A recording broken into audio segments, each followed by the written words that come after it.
मेरा सवाल, गुरुवर जी की लड़की क्या आजीवन ठाकुर जी की सेवा करके कुंवारी इस कलयुग में रह सकती है?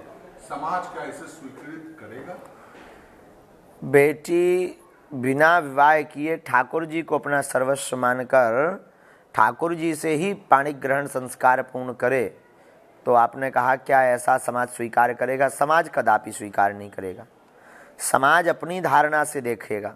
समाज की धारणा अदलती बदलती रहेगी।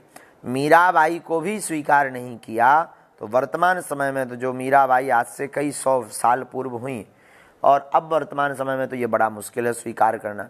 तो समाज के चक्कर से अगर आप ठाकुर जी को पा रहे हैं तो ये आप ये सोचना ही आपका व्यर्थ है कि समाज स्वीकार करेगा कि नहीं, बल्कि यहाँ आपका पूछना ये होना चाहिए कि ठाकुर जी स्वीकार करेंगे कि नहीं।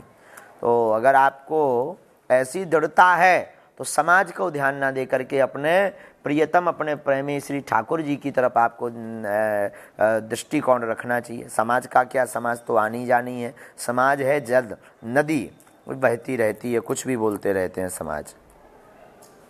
गुरुदेव, पूर्वजों और पितरों को भोग में क्या लगाना चाहिए? पूर्वजों और पितरों को भोग में वैसे तो जो है बतासा और खोआ का प्रसाद देना चाहिए, और छोटी पूड़ी जिसे कहते हैं, घी की जिसे वो कहते हैं, हमारे यहाँ अठवाई कहते हैं, छोटी छोटी होती है वो, खीर, दोनों का प्रसाद जो है अपने पूर्वजों को लगा सकते हैं। अग्रवाल साहब ये कह रहे हैं, गुरुदेव थोड़ी सी जानकारी हमें नीम करौली बाबा के बारे में, कौन थे? अब देखिए भगवान, हम उस काल में तो जीवंत नहीं थे और रहे भी होंगे तो खबर नहीं हमें, पर इतना जानते हैं जो हमने अनुभव किया उनकी साधना के बारे में अपने जीवन में गुरुबल से।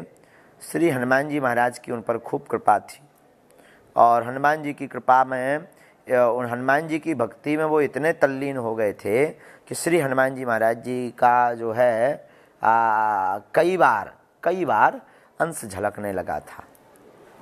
बल्कि वो गृहस्थ थे, गृहस्थ के बाद उनके अंदर वैराग्य जागृत हुआ था। उनका अगला सवाल भी यही था कि गुरुदेव आप भी इस युग के, इस सदी के नीम करौली बाबा? नहीं, वो महापुरुष हैं, हम नालायक आदमी हैं। उनमें हम में जमीन आसमान का अंतर है। वो गगन है और हम मगन हैं। वो आकाश हैं, हम पृथ्वी के नीचे गड़े हुए हैं। वो महापुरुष हैं। भरत गोस्वामी जी, आप दीक्षा ले सकते हैं, आशीर्वाद है। संस्कृति बहन पूछ रही है, अगर स्वप्न में पितृगण दिखे तो ये क्या संदेश है? स्वप्न में अगर पितृगण दिखे तो ये क्या संदेश? स्वप्न में पितृगण किस मुद्रा में दिख रहे हैं ये इस पर डिपेंड है। स्वप्न में पितृगण अगर रोते हुए दिख रहे हैं तो वो आतृप्त होकर के घूम रहे हैं। स्वप्न में अगर पितृगण जो है कहीं पर रास्ता रोक कर खड़े हैं तो पितृदोष है। स्वप्न में अगर जो है पितृगण प्रसन्न दिख रहे हैं तो पितृ प्रसन्न है। स्वप्न में पितृगण अगर जो है कुछ खा पी रहे हैं तो वो भूखे हैं।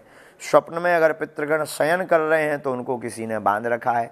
स्वप्न में अगर पितृ जो है दिखाई दे रहे हैं और वो आपके साथ बैठे बात कर रहे हैं तो वो आपसे अटैच हैं। स्वप्न में पितृगण अपने सिर पर या आपके सिर पर या जो स्वप्न देखने वाला जातक है, जातक के संबंधी के सिर पर हाथ फेर रहे हैं तो पितरों का आशीर्वाद है।